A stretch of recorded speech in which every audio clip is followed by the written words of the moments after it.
In the city of Aurora, Colorado, Angela Craig was loved for her warm smile and dedication to her family. As a mother of six, her life seemed perfect, especially with her husband James Craig by her side. But behind their happy appearance, there were dark secrets waiting to come out. Angela's sudden health problems set off a shocking investigation that revealed lies, betrayal, and a deadly plan created by the very person she trusted the most.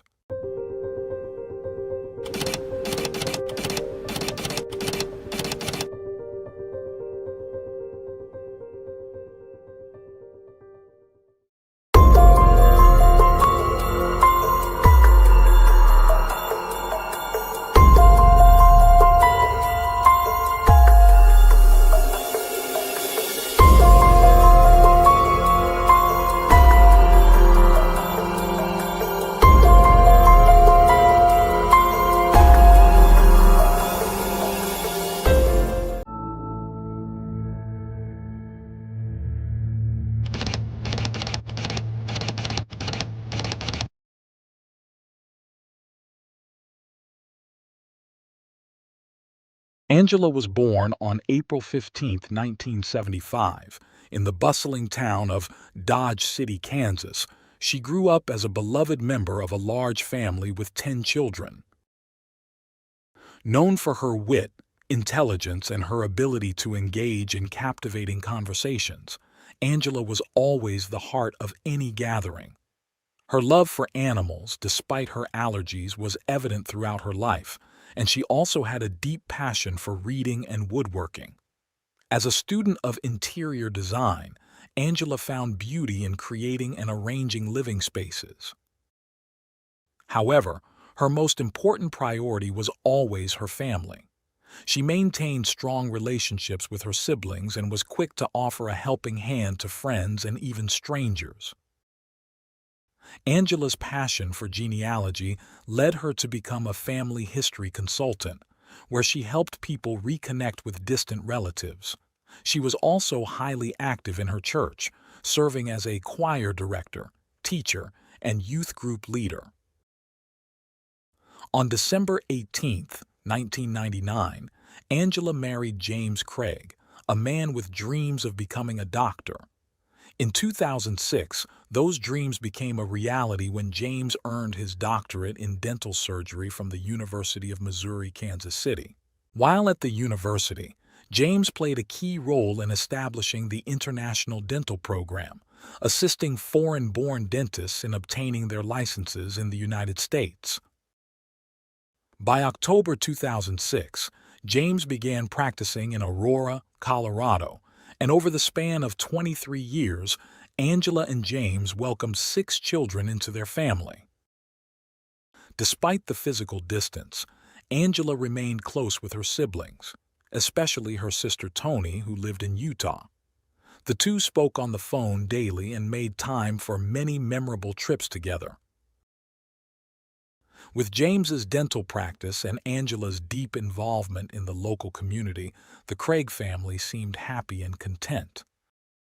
However, life took an unexpected turn on March 15, 2023, at 11 a.m. when Angela was rushed to the hospital suffering from a debilitating headache, dizziness, and nausea.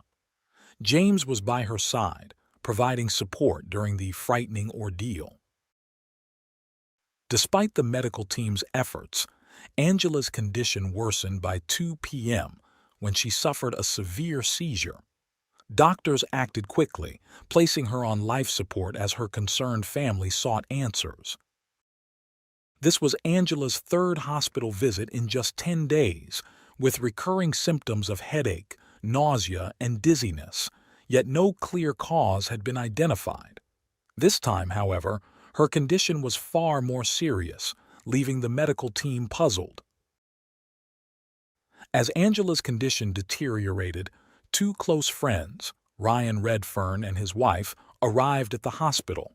Ryan, a fellow dentist and James's longtime friend from their university days, was also a financial partner in James's dental practice. In 2021, when James faced financial challenges, Ryan stepped in to help save the practice.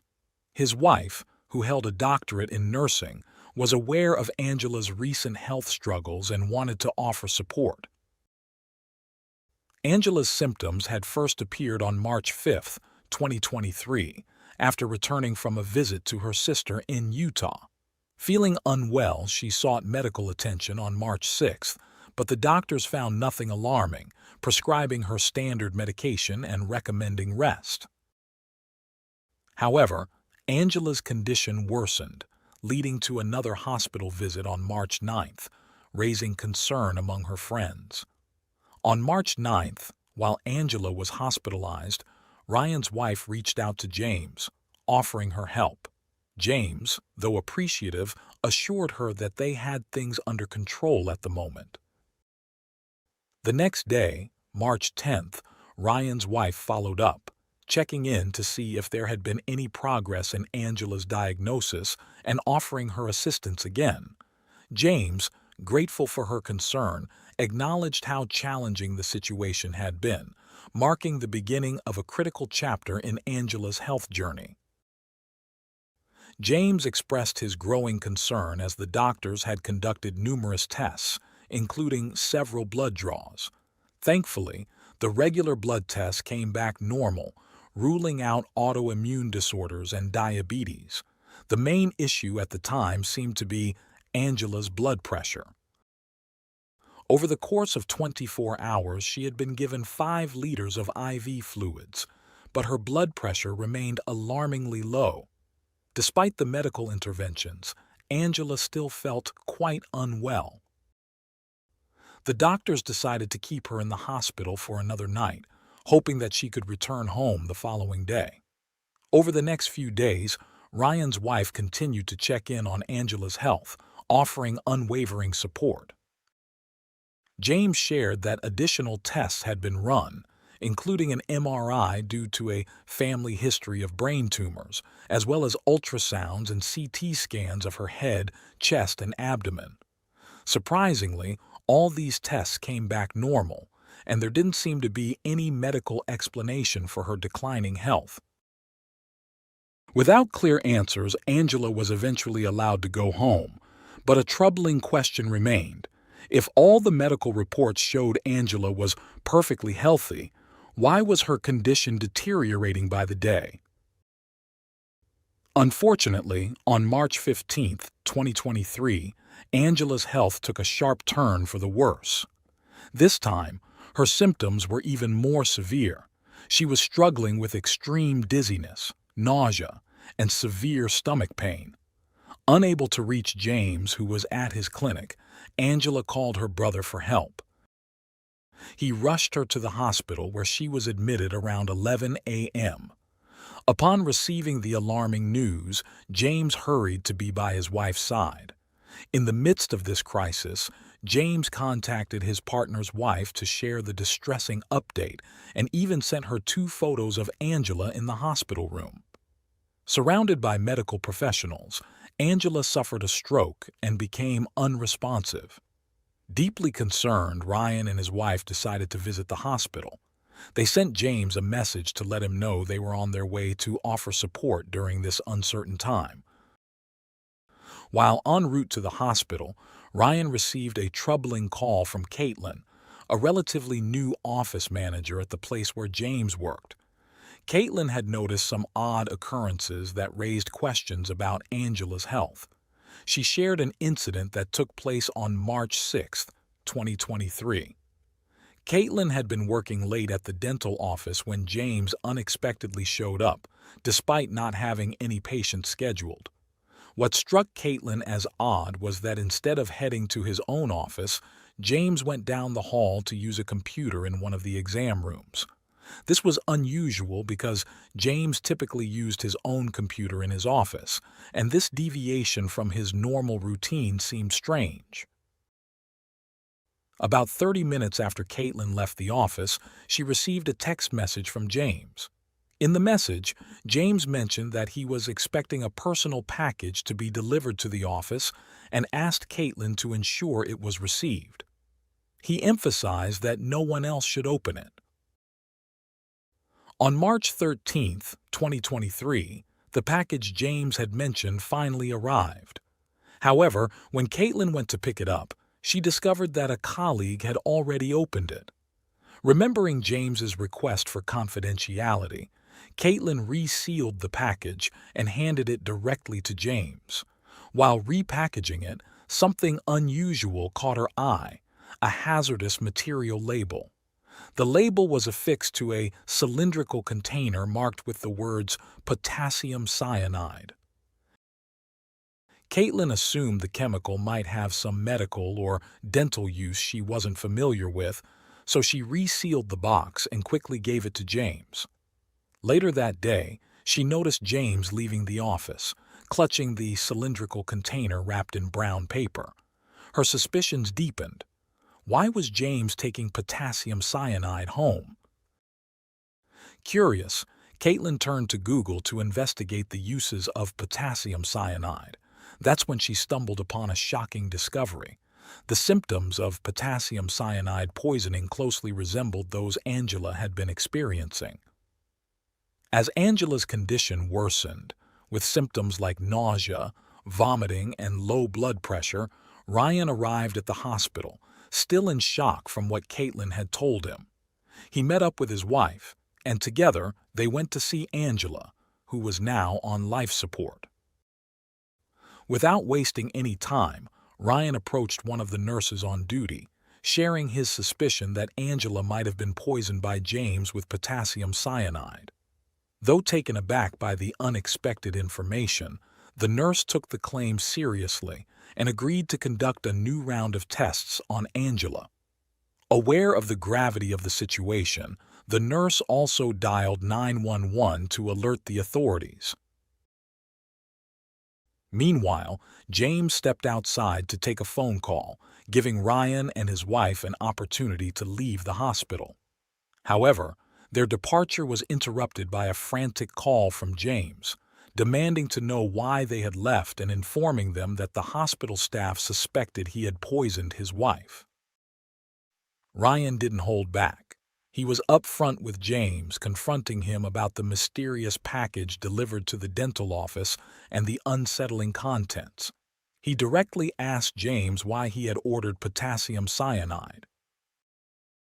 Backed into a corner, James finally admitted that he had indeed purchased the chemical, but he claimed that Angela had asked him to do so, never imagining she would use it. After the tense phone call, James texted Ryan, pleading with him not to share their conversation with anyone, especially the police. He expressed concern that Ryan's involvement would only harm his family further. James acknowledged Ryan's motivations but insisted that if Ryan had come to him directly, man to man, rather than involving others, they might have avoided the current chaos. His frustration and anger toward Ryan were palpable. Ryan, however, couldn't shake the feeling that there was more to Angela's deteriorating health. He made a crucial decision and contacted the police, sharing everything he knew and urging them to investigate further.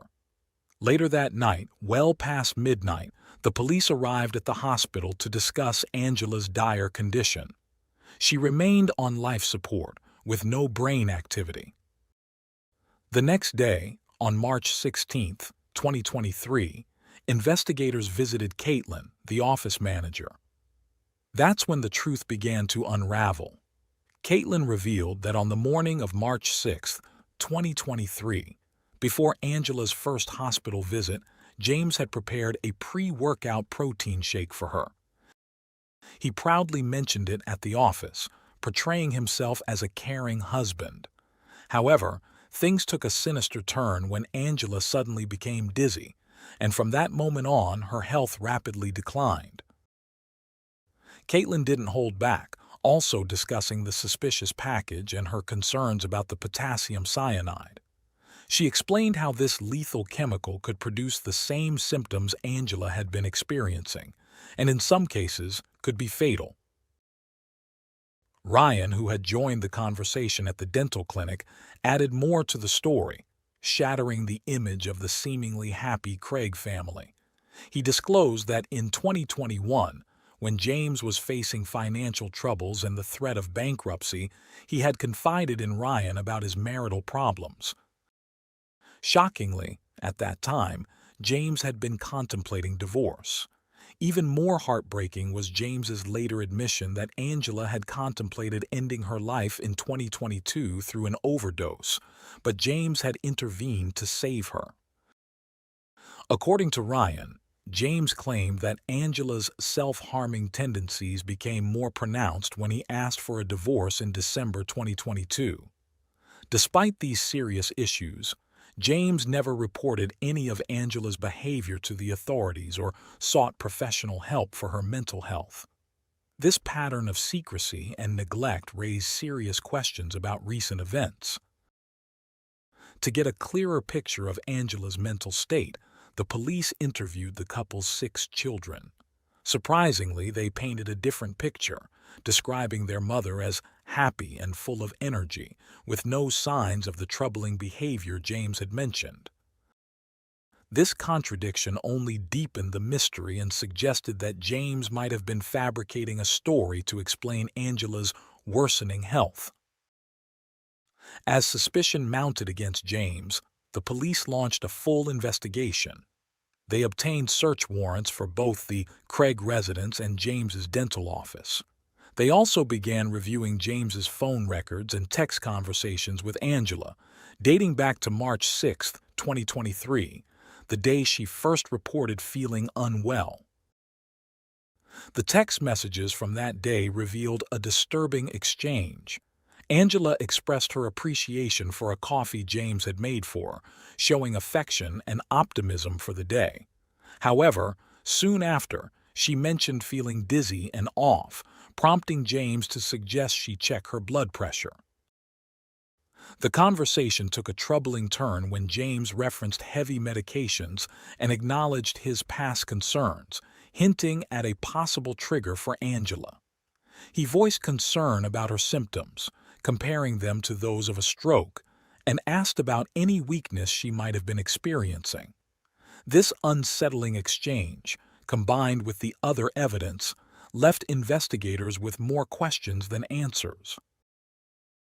Following the unsettling exchange between James and Angela, where he continued asking about her symptoms and offering suggestions, a troubling level of awareness and concern over her condition became apparent. The investigation took a significant turn when the police decided to inspect James's computer.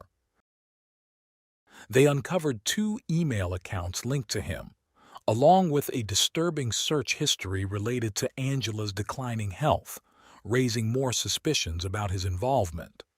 In February, just a month before Angela was hospitalized, James had searched terms like, "How many grams of pure arsenic does it take to kill a human?" and "Can arsenic be detected in an autopsy?" He had also looked up chemical suppliers in the city, all of which raised red flags during the investigation. One particularly damning piece of evidence was a purchase made by James on Amazon for a product labeled as 99.999% crystalline metalloid arsenic. The product description explicitly stated that ingesting this chemical could be fatal. Further probing into James's online activity revealed alarming YouTube videos he had watched. One video titled "Top 5 Undetectable Poisons That Don't Show Signs of Murder" provided instructions on how to create plant-based poisons. He also conducted 3 more searches related to homemade poison making, specifically from plants.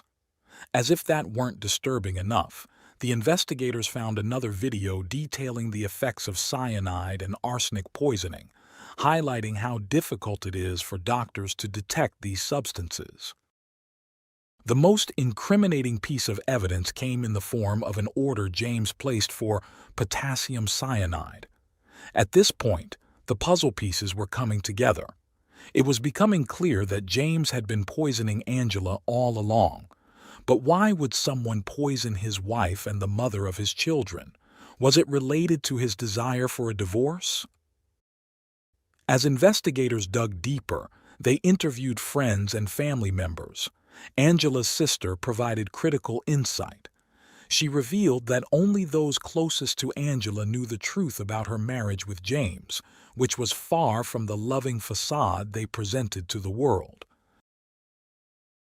She disclosed that James had a history of extramarital affairs with multiple women.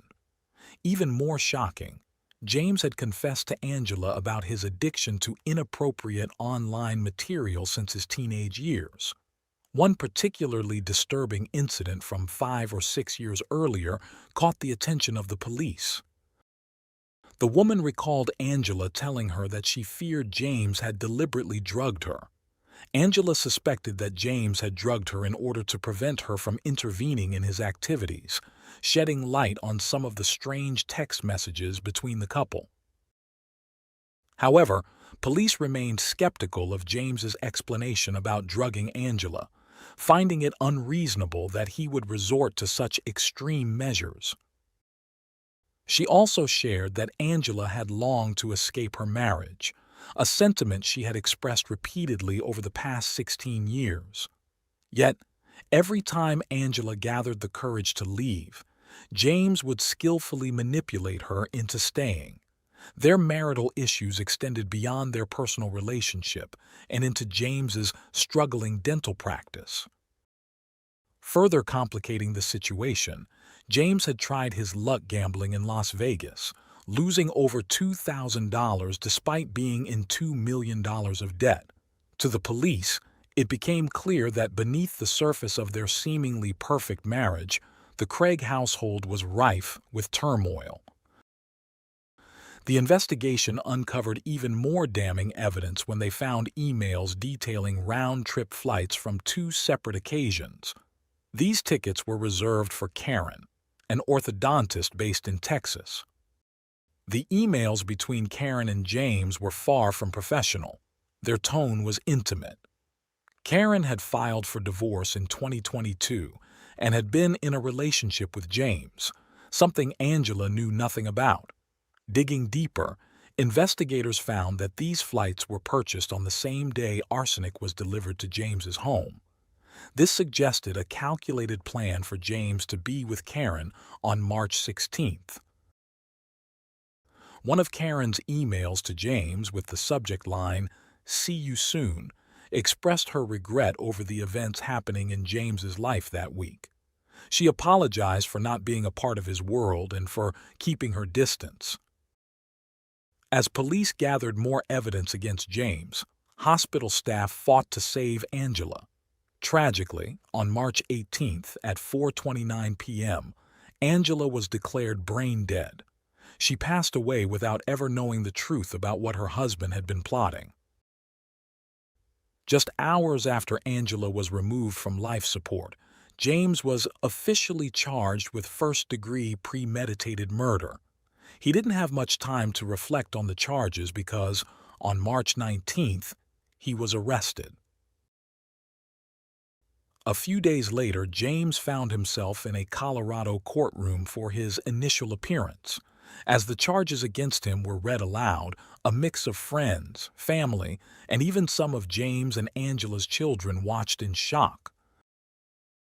The disheveled 45-year-old man in an orange jumpsuit, handcuffed, was a far cry from the smiling blonde man seen in family photos. James Craig, already facing the grave charge of first-degree murder, was also hit with a second charge, tampering with physical evidence. The judge set James's bail at a staggering $10 million. His trial is set for December 2024. A week after Angela's death, new information emerged, revealing that she had not one, but 3 life insurance policies in her name. While it's not confirmed, this raised the chilling possibility that collecting those life insurance payouts might have been part of James's grim plan, along with his affair. Now, Angela's 6 children are left to grapple with the devastating reality of losing their mother while their father stands trial for her murder. Angela's children were her pride and joy, and following James's arrest, Angela's family stepped in to care for them. They made it clear that James's extended family should not be held responsible for his terrible actions. In Angela's obituary, her family and loved ones tried to capture the essence of her life beyond the tragedy of her untimely death. When Angela was declared brain dead, her family made the brave decision to donate her organs. While they couldn't save her, they found bittersweet comfort in knowing that her legacy lives on through the lives she helped save.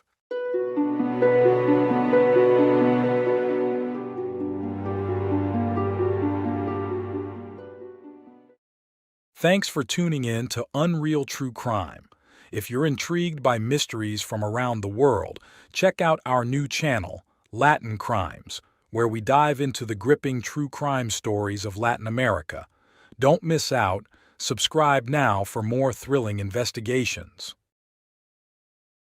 It was 7:53 in the morning on April 22, 2016, when the Pike County Sheriff's Office in southern Ohio, United States, received a chilling call. On the other end of the line, a man's voice trembled as he gasped for breath. He could barely speak, but managed to say there was blood everywhere. Struggling to stay composed, he eventually explained what he had found. Her brother-in-law and one of his cousins were gravely injured. Officers immediately headed to the place of the crime. As they were en route, a neighbor flagged them down, asking them to stop. He insisted they check 2 other nearby homes, suspecting that other family members might also be in danger. His instincts were correct. Meanwhile, the man discovered 2 more bodies in another family home. As officers made their way through 3 trailer homes, the toll rose to 7 victims, all shot in the head while they slept. By midday, the horrifying news continued. Another family member had been found dead. The only survivors were a 3-year-old boy, a 6-month-old baby, and a newborn just 4 days old. Additionally, a little girl named Sophia survived, as she had been with her father that night, perhaps shielded from the tragic events.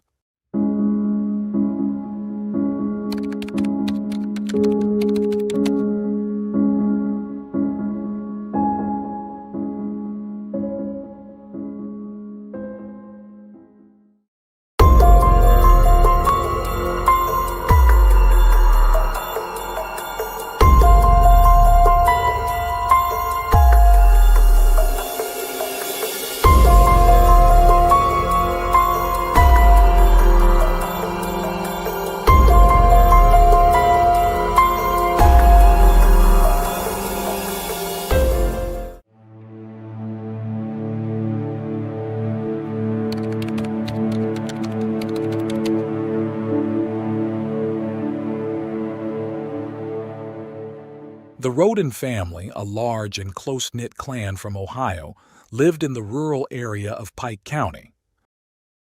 The patriarch, Chris Roden Sr., had once been married to Dana Roden, and together they had 3 children, Frankie, Hannah Mae, and Chris Jr. By 2016, Chris Sr. and Dana had separated but continued living on the same property on Union Hill Road. Chris, then 40 years old, worked as a laborer at the family's Big Bear Lake complex and shared a trailer with his cousin, 38-year-old Gary. Dana, 37, was a nurse's aide at a rehab center and lived in a nearby trailer with her younger children, who were 19 and 16 at the time. Also living with them was Hannah's 2-year-old daughter, Sophia. Frankie, at 20 years old, had moved in with his fiancée, Hannah Gilley, to another trailer close by. He had a 3-year-old son named Bentley from a previous relationship and a 6-month-old baby with his fiancée. Frankie spent most of his time helping his father with work at the family complex. The family circle also included Kenneth, Chris's brother, who worked in Columbus but lived only 15 minutes away from the rest of the family. On April 18, 2016, the family welcomed Hannah's newborn daughter, though her father was unknown, with rumors pointing to a relative. Still, there was no confirmation. Hannah, who had a strained relationship with Jake Wagner, Sophia's father, decided to raise her newborn within the family, juggling her work as a nurse's aide while finishing high school. The extended Roden family had a close bond, including Bobby Jo Manley, Dana's sister. Out of work, Bobby had been hired by Chris to care for his animals, unaware that one day, during one of his routine visits, he would stumble upon something unimaginable. At 7:53 a.m. on April 22, 2016, Bobby entered Chris and Gary's trailer, as he did every day. Immediately, he sensed something was wrong. Inside, he found the two men lying in a pool of blood. Horrified, he called 911, struggling to speak, and directed them to his address. Acting on instinct, Bobby rushed to another family home. He knocked, but there was no response until Bentley, the young boy, appeared. Panicked, Bobby entered the house and was met with another heart-wrenching sight. On the bed lay the bodies of Frankie and his fiancée, while their 6-month-old baby, miraculously alive but covered in blood, lay nearby. As the police made their way to the scene, a neighbor intercepted them, urging them to check 2 additional locations, suspecting more tragedy. He was right. In a third trailer, they discovered the bodies of Dana, Chris Jr., and Hannah, all lifeless. The only survivor was Hannah's days-old infant. News of the massacre spread like wildfire. A cousin of the Rodens frantically tried to confirm that Kenneth was safe. Sadly, Kenneth had also been shot. He called the authorities to report finding the final victim. By 1:26 p.m., the death toll was confirmed. Chris Sr., Dana, Frankie, Hannah, Chris Jr., Hannah Mae, Kenneth, and Gary had all been killed. The only survivors were the small children, whom the killers had left unharmed, including little Sophia, who was, by chance, at her father Jake's house that night. When investigators examined the bodies, they pieced together a chilling timeline.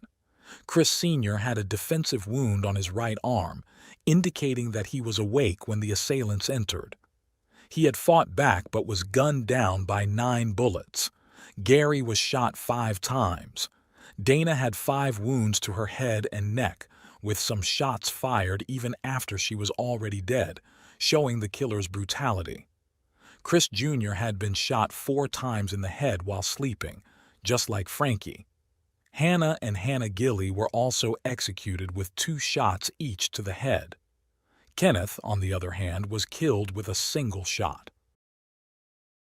All the victims had been shot multiple times at close range. The wounds concentrated in the same part of the body, with a total of 32 bullets fired.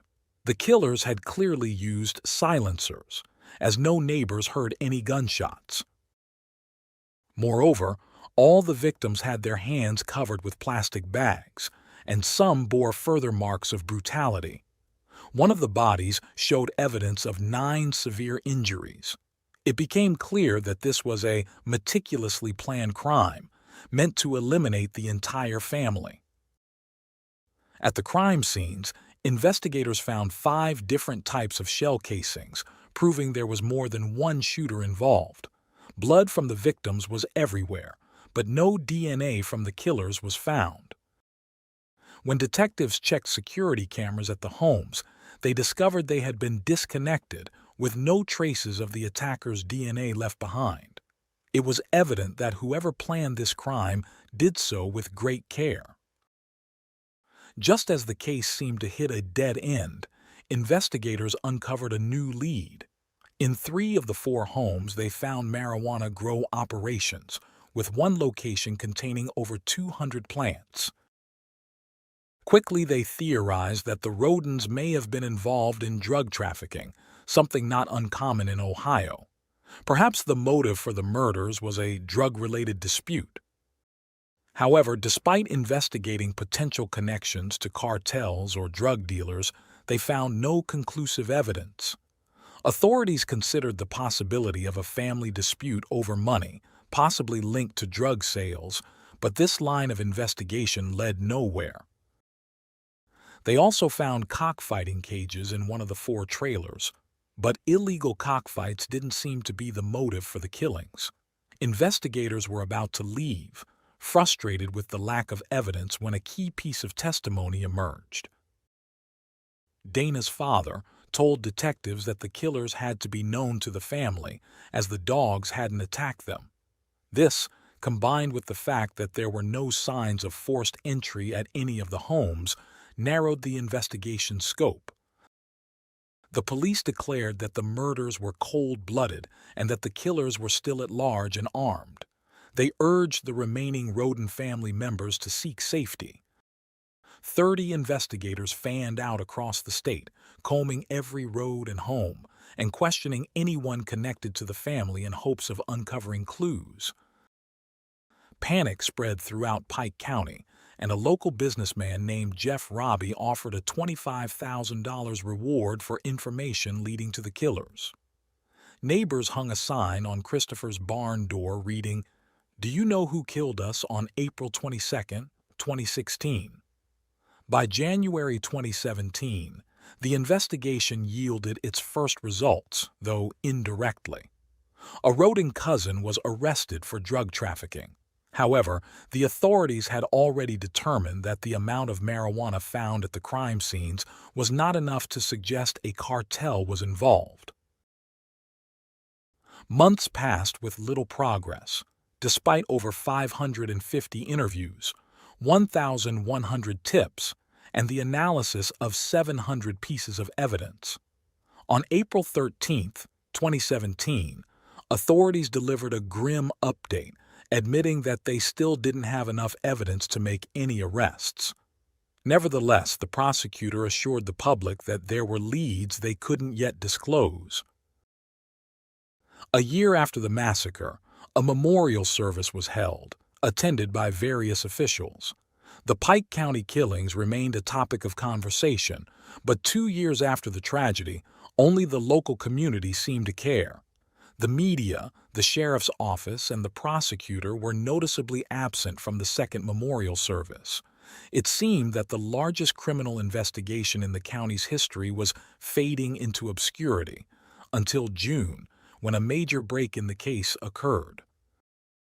The prosecutor announced for the first time that the investigation was focused on the Wagner family, who were connected to Hannah through her ex-partner. The suspects were George Wagner father, his wife Angela Wagner, both 47, and their 2 sons, George, 27, and Edward Jake, 26. The Wagners had lived just 20 miles from the crime scenes. However, by then, the family had moved to Kenai, a small town in Alaska. With them was Sophia, Hannah's surviving daughter, now under Jake's custody after her mother's death. The Wagners claimed that they had moved away because of the immense grief caused by the Rhoden family's deaths. The prosecutor called for any information about the Wagners, but the family didn't remain hidden for long. Financial struggles forced them to return to Ohio. As preparations were made to arrest them, investigators began to piece together how the relationship between the 2 families had turned deadly. Jake Wagner met Hannah Rhoden when he was 18, and she was just 13 during their time in high school. They went to prom together and became inseparable, which also brought their families closer. When Hannah was 15, she became pregnant with Sophia. Shortly after Sophia's birth, Jake asked Hannah to move in with him and his family, believing it would be a healthier environment for their daughter. Hannah refused, feeling it was an attempt to control her. From that point on, things deteriorated. Both Jake and Hannah wanted full custody of Sophia, and their families were locked in a bitter struggle. At one point, Jake even proposed that Hannah sign a document granting shared custody. When she refused, Jake began to threaten her, sending texts claiming that, if necessary, he would take Sophia by force. He tried to manipulate her, saying that if she truly loved their daughter, she would know Sophia belonged with him. Jake also expressed fears in these messages that the Rhoden family could harm Sophia. These tense exchanges continued for 2 years, with Hannah repeatedly refusing to live with the Wagners. In March 2015, Hannah ended her relationship with Jake, calling him abusive in texts, where she revealed he had hurt her and she was tired of being pursued. Violence seemed ingrained in the Wagner family, as George the son had obtained full custody of his child by threatening the mother with weapons. The situation escalated further when Hannah announced she was expecting another baby. Though she denied Jake was the father, he wasn't entirely sure, as they had briefly reconciled. This reignited a new custody dispute. In December 2015, Angela Wagner hacked into Hannah's social media accounts and discovered a message that infuriated the Wagner family. In the message, Hannah had told George the son's ex-mother-in-law that the Wagners would have to kill her before she gave up custody of Sophia. A week before the murders, the Wagners made one last attempt to convince Hannah to grant Jake full custody of Sophia. Again, Hannah refused. At this point, Rita, Jake's maternal grandmother, forged a document to try to make this happen legally. Tensions peaked when George the father and Christopher Sr. had a heated argument over where Sophia should live, completely fracturing the relationship between the two families. It was then that the Wagners began planning the murders. By Christmas 2016, the Wagner family held a vote. They were deciding whether to kill the Roden family to gain custody of Sophia. The vote was unanimous. Everyone agreed. For 8 months, the Wagner family meticulously planned the massacre. They studied the Roden family's routine in detail, when they went to sleep, their daily schedules, and the layout of their homes. They even researched the family's security devices. At one point, they visited the Roden property and fired guns into the air to see how far the sound would travel, realizing it was too loud and could expose them. George Wagner father decided the best option was to buy parts to create homemade silencers. Meanwhile, Angela Wagner purchased new sneakers for her husband and sons to wear on the night of the murders and instructed them to destroy the shoes afterward. She also obtained phone jammers to secretly disable the victims' devices, preventing them from calling for help. To avoid recognition, George's father acquired a truck to use during the killings. On the night of the massacre, Angela stayed home with Sophia, as it was her night to have custody. This provided them with a perfect alibi. George's father then went to Christopher's house, pretending to involve him in a fake drug deal. Unaware of what was coming, Christopher let him in. Authorities later discovered evidence linking Angela to the crime. She had purchased sneakers just weeks before the murders, and the tread matched a bloody footprint found at one of the crime scenes. They also confirmed that Angela had hacked into her ex-daughter-in-law's accounts. When investigators inspected the Wagners' electronic devices, they found numerous searches related to parental custody, highlighting their obsession with controlling Sophia. There was also evidence of financial disputes between the two families, including a $3,000 argument over a car purchase. While Angela appeared to be the mastermind, authorities were certain that Jake led the executions and that the entire Wagner family was involved. On November 13, 2018, authorities arrested 6 people. The first 4 were George Wagner father, Angela, George's son, and Jake. They were charged by a Pike County grand jury with 22 crimes, including 8 counts of aggravated murder. They all pleaded not guilty. Jake was also charged with unlawful conduct for his relationship with Hannah, as he was 20 when she was 15. That same day, 2 others were arrested for perjury and obstruction of justice. Angela's mother, Rita, 65, and George's mother, Frederica Wagner, 76. Frederica was accused of lying about purchasing bulletproof vests for her son. Neither woman was imprisoned, but Frederica was fitted with a GPS monitor. Authorities publicly revealed the motive: the long-standing custody battle over Sophia. After years of uncertainty, all that remained was to await the trial. In June 2019, records showed that Frederica had purchased the vests after the murders, leading to the charges against her being dropped. Rita wasn't as fortunate. A handwriting analysis in 2019 proved she had falsified a custody document for Sophia, leading to her entering a plea deal with the prosecution to avoid prison. The rest of the Wagners remained in jail, refusing to cooperate. They expressed sadness over the deaths of the Rhoden family and claimed they wanted the real killers to be brought to justice. For a time, it seemed the case might never close, leaving the people of Ohio unsettled. Then, 2 years later, something unexpected happened. On April 22, 2021, the 5th anniversary of the massacre, Jake Wagner struck a deal with prosecutors. In exchange for sparing his family from the death penalty, Jake confessed to personally killing 5 of the 8 victims and pleaded guilty to 23 criminal charges. 8 were for aggravated murder, while the others included conspiracy, aggravated robbery, tampering with evidence, and unlawful conduct with a minor. Jake admitted that he felt he had to kill Hannah to gain custody of Sophia, and once he made that decision, he believed he had to eliminate the rest of the Rhoden family to avoid retaliation. He expressed deep remorse for his actions.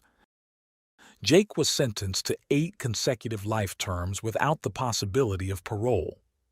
After his trial, he agreed to cooperate with the prosecution in their cases against his parents and brother. Thanks to his testimony, investigators located the truck George the son had purchased specifically for the crime, as well as 3 firearms the Wagners had attempted to dismantle and burn. These weapons had been buried in concrete behind the family's pond. A specialist was able to reconstruct the fragments, confirming that the shell casings matched those found at the Rhoden homes. On September 10, 2021, Angela Wagner pleaded guilty to conspiracy to commit aggravated murder, robbery, and tampering with evidence. In exchange for her testimony against the remaining accused, the prosecution dropped the aggravated murder charges. She was sentenced to 30 years in prison. Only George father and George son were left to face trial. On August 28, 2022, George Wagner son's trial began. The prosecutor called George's ex-partner to testify, revealing she had distanced herself from the family out of fear for her life. The prosecution argued that George had been complicit in planning, executing, and covering up the murders. George, however, denied having any knowledge of the crimes before or after they occurred, stating that if his family had asked him to participate, he would never have agreed. After 3 months, George was found guilty on all 22 counts, including 8 counts of aggravated murder. He was sentenced to life in prison without the possibility of parole, plus an additional 111 years for firearms charges. George father still awaits his trial. If convicted on the same 22 charges, he will face the same fate as his son. Despite the convictions, he continues to claim his innocence. The surviving children were placed in the care of distant relatives. For privacy reasons, their exact whereabouts are undisclosed, but it is known that they are safe and happy. The Wagner family's goal had been to gain custody of Sophia, claiming they could care for her better. Instead, they deprived her of her mother, her uncles, and her grandparents. The hope now is that she grows up far from her father's family, in an environment where violence is never seen as a solution.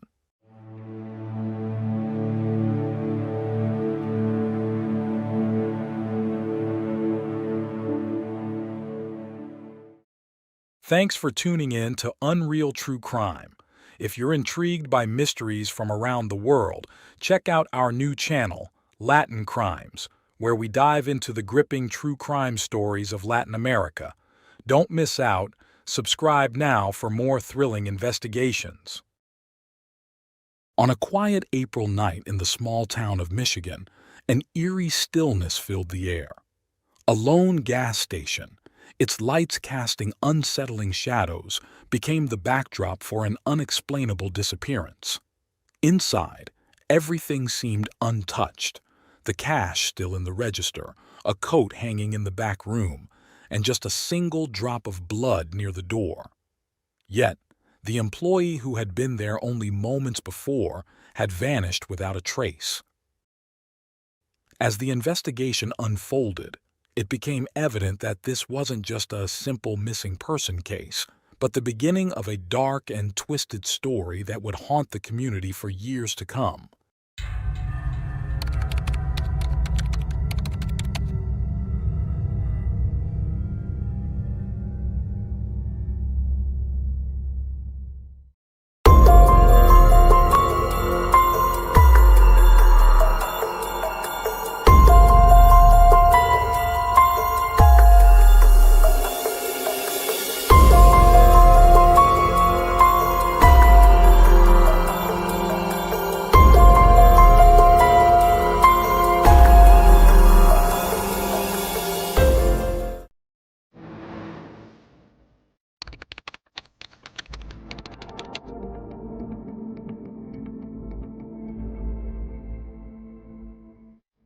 Jessica Hiringa, born on July 16, 1987, lived in Norton Shores, a town in Michigan. Raised in a modest family alongside her sister, Jessica became a mother at the age of 22, giving birth to a son with her longtime partner. By 2013, the couple was still together, living in a rented house, though their relationship was strained by financial hardships and frequent arguments. Jessica worked at a nearby Exxon gas station, situated close to Lake Michigan, where she was known for her warm and friendly demeanor as the station manager. Customers often praised her for her kindness, and despite the challenges she faced, Jessica was determined to provide a better life for her son, taking on extra shifts to make ends meet. She had dreams of studying accounting at university, but money was tight, and her boyfriend was unable to fully support their family. As a result, their plans for marriage were repeatedly postponed. On the night of April 26, 2013, Jessica was on her usual shift at the gas station. Her day had started with a quick shopping trip around 3 p.m., followed by her arrival at work around 4:35 p.m. She parked her car and began her evening shift, which was set to end at 11:30 p.m. That night, she was the only employee on duty. At 11:14 p.m., a customer dialed 911 to report something unusual. He had entered the gas station to pay for gas and cash, but found no one at the counter. He told the dispatcher, "I'm not sure what's going on, but there's no one here. The door is open, the lights are still on, but there's no one to take my payment. Only my car and another vehicle are outside. Why is no one here? It feels strange." Within 10 minutes, the police arrived at the scene. They searched both inside and outside the gas station but found no signs of a struggle. Everything appeared normal. Jessica's coat was in the back room, along with her purse containing $400, her car and house keys, and a single drop of blood was found near the door. Another drop was later discovered near the back storage area, identified as Jessica's. The cash register was untouched, with all the money still inside. The last recorded transaction had been for a lighter at 10:52 p.m. The gas station lacked interior security cameras. Near the register was Jessica's pack of cigarettes, suggesting she had only stepped away briefly, intending to return. Her car, parked outside and locked, remained where she had left it, but Jessica herself had mysteriously disappeared. Upon discovering the abandoned station, the police contacted the gas station's owner, who in turn called another manager living nearby to secure the premises. The authorities also notified Jessica's family of her disappearance. Her parents began calling friends in hopes of finding clues about her whereabouts. One friend remembered stopping by the station between 8 and 9 p.m., noticing nothing out of the ordinary. Later that evening, another employee arrived to close the station. She recalled that around 11 p.m., she and her husband had ridden past the station on a motorcycle. They noticed a silver Chrysler minivan parked near the service entrance, its back door open. Concerned that Jessica might be involved in a robbery, they paused to observe. The employee spotted a young man with messy, curly hair near the minivan, wearing an orange sweater. She watched as the man repeatedly opened and closed the van's back door before eventually driving away. When the police reviewed surveillance footage from nearby buildings, they found a video showing a silver Chrysler passing by the Exxon station at 11:02 p.m. A nearby store clerk also provided information to the police, mentioning that he had seen a man in the minivan speaking with Jessica. At first, he thought the man was merely flirting with her, given her attractive appearance. He observed Jessica standing outside while the man questioned why she wasn't inside. Both the store clerk and Jessica's co-worker, who had witnessed the man by the minivan, helped create a composite sketch of the unidentified individual. He was described as a young man, light-skinned with dark curly hair, stocky build, and standing about 6 feet tall. The sketch was released 3 days after Jessica's disappearance, but despite numerous calls to the police, no substantial leads emerged. The sheer number of silver Chrysler minivans in the U.S. posed a significant challenge for the investigation. In Michigan alone, there were about 15,000 registered vehicles of this kind, making it difficult to identify the specific driver connected to Jessica's disappearance. Initially, Jessica's boyfriend was a suspect. He admitted that they often argued but denied ever physically harming her. He fully cooperated with the investigation, telling police that he had been home with their 3-year-old son on the night Jessica disappeared. Without a car, he had no way of traveling to her workplace. After investigators checked phone records, they confirmed that he had been at home that night, ruling him out as a suspect. The investigation revealed that Jessica had many admirers, thanks to her friendly and outgoing personality, which sometimes led to misunderstandings. One such admirer was a married 37-year-old plumber. He visited Jessica at the gas station around 9:30 p.m. on the night she disappeared, confessing his love for her and even saying he was willing to divorce his wife for her. However, Jessica rejected his advances. He left the station, called his wife, and talked with her for about 50 minutes before heading home. After a polygraph test and interviews with his wife, he was also cleared as a suspect. Next, attention turned to the brother of the Exxon station manager. He mentioned that he had visited the gas station around 9 p.m. on the day of Jessica's disappearance. During his visit, he noticed that she seemed upset. When he asked her what was wrong, Jessica confided that she was experiencing family troubles. He offered her a place to stay, but she declined. After making a purchase and spending a short time at the station, he left for a night fishing trip at Lake Michigan. Detectives reviewed his phone records for that night, which confirmed that he had left the gas station and gone fishing, leading to his removal from the suspect list. Search and rescue operations for Jessica were launched, involving helicopters, trained dogs, and extensive searches of residential and commercial properties, woods, and Lake Michigan. Despite these thorough efforts, no clues were found, and the case hit a dead end. Nearly a year later, in February 2014, a similar incident occurred in Michigan. A petite, blonde woman with glasses was attacked by a man as she returned home late at night. She was kidnapped, taken to her apartment, and assaulted. Though her life was threatened, The attacker eventually released her after several hours. The perpetrator, identified as a 42-year-old man, was quickly tracked down but resisted arrest by brandishing a fake gun at the police, leading to his fatal shooting. He had a criminal history, including a kidnapping conviction in 2004 and an arrest in 2011 for indecent exposure. Notably, in 2014, he lived in a dormitory across from the Exxon gas station where Jessica worked. However, investigators found no evidence linking him to Jessica's disappearance.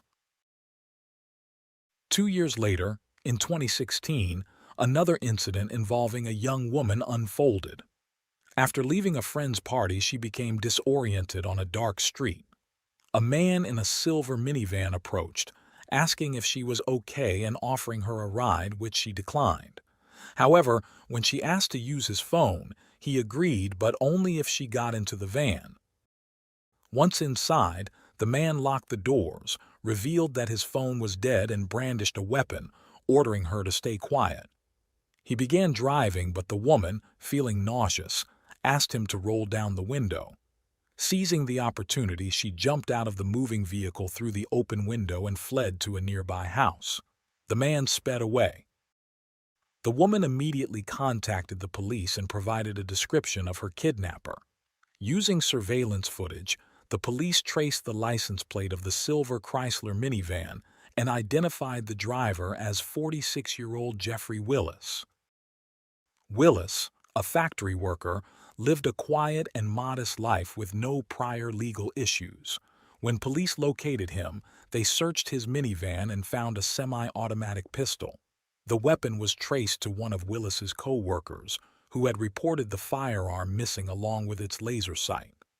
Willis had stolen the gun some time earlier and was promptly arrested.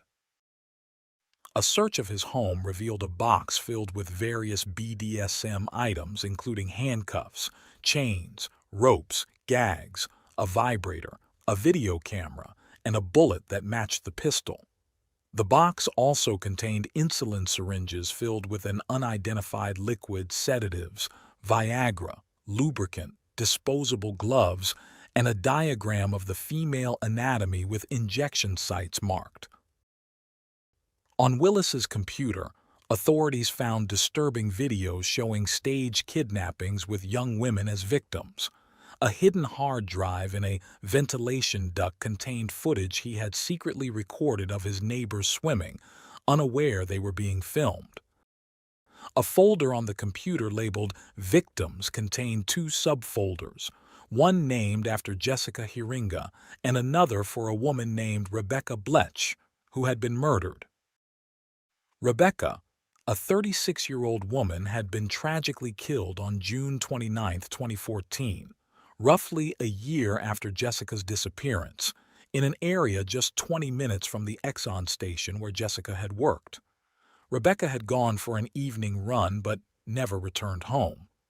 She was found by neighbors lying on the road, her clothing disheveled, initially leading authorities to believe she had been struck by a car. Though unconscious, Rebecca still had a pulse when she was discovered. Emergency services were called, but she succumbed to her injuries before they could save her.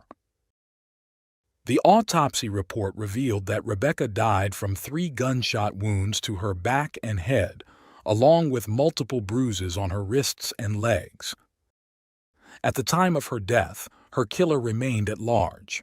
However, 2 years after Jeffrey Willis's arrest, new evidence linked Rebecca's murder to the gun found in Willis's minivan. Willis denied any involvement, but prosecutors theorized that he had attempted to abduct Rebecca, and when she resisted, he shot and killed her. Forensic analysis later discovered Rebecca's DNA on a glove recovered from Willis's residence. Willis was convicted of Rebecca's murder and sentenced to life in prison. While serving his sentence, Willis faced additional charges related to the kidnapping of Jessica Hiringa. Despite his consistent denial, a review of Willis's phone records showed that on the night of Jessica's disappearance, he had been present at the Exxon gas station where she was last seen. Following that, Willis traveled to his late grandfather's house, located about 13 minutes from the station. When police arrived at the residence, they found the front door heavily secured. Forcing their way in, they discovered various cleaning supplies, powders, and bleach in the basement, all bearing manufacturing dates from early 2013, around the time of Jessica's disappearance. Willis's co-workers reported his unusual absence on April 27, 2013, the day after Jessica vanished. Uncharacteristically, he had failed to show up for his factory job.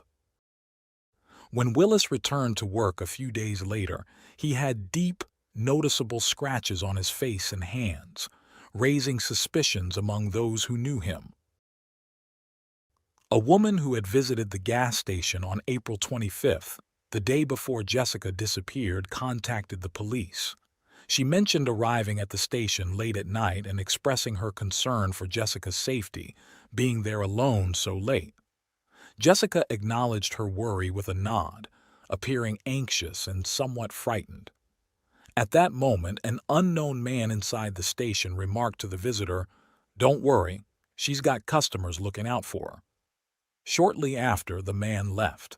The concerned visitor, still uneasy about Jessica's safety, remained in her car outside until Jessica finished her shift and left. Tragically, Jessica disappeared the following day.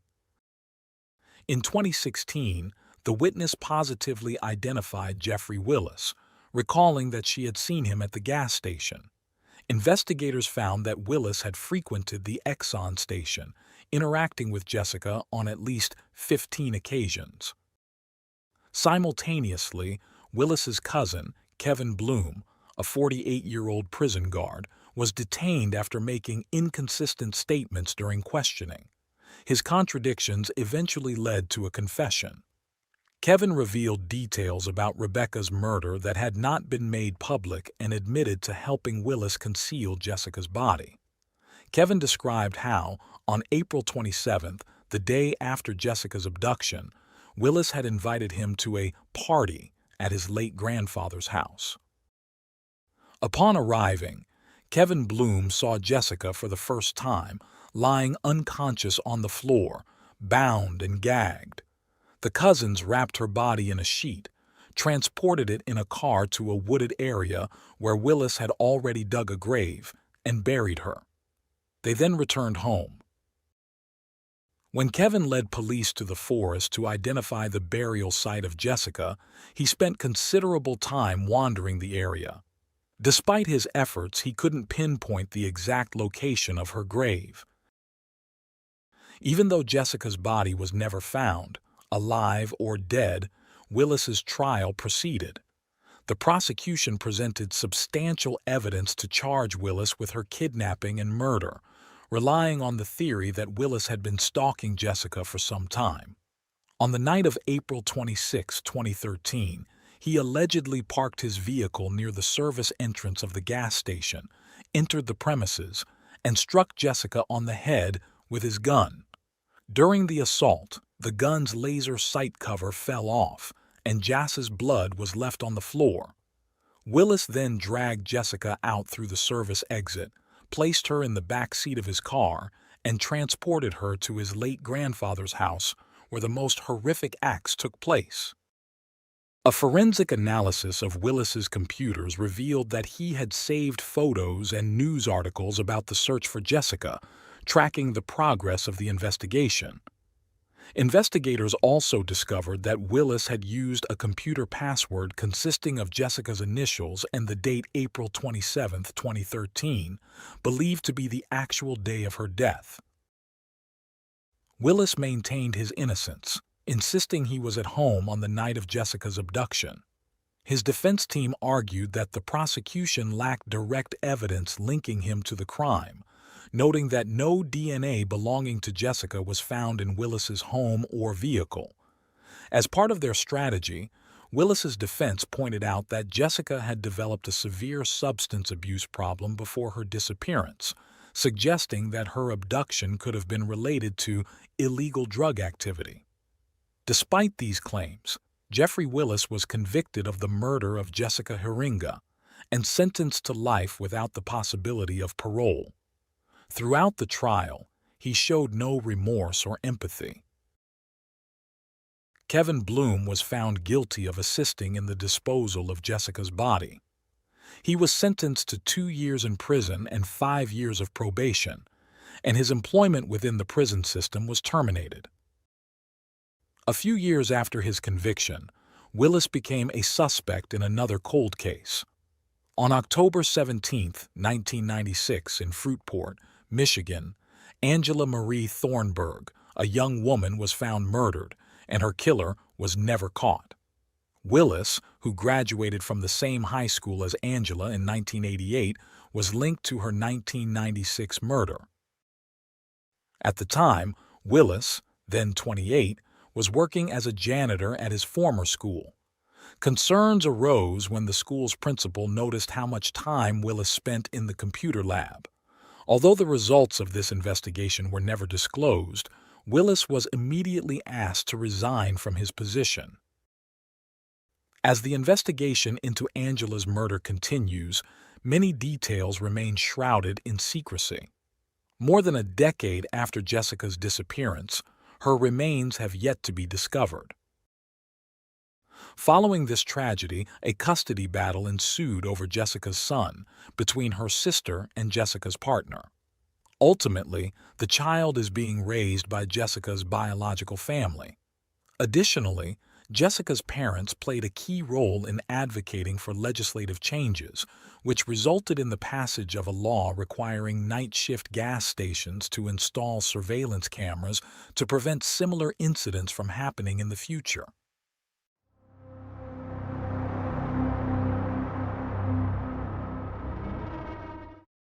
Thanks for tuning in to Unreal True Crime. If you're intrigued by mysteries from around the world, check out our new channel, Latin Crimes, where we dive into the gripping true crime stories of Latin America.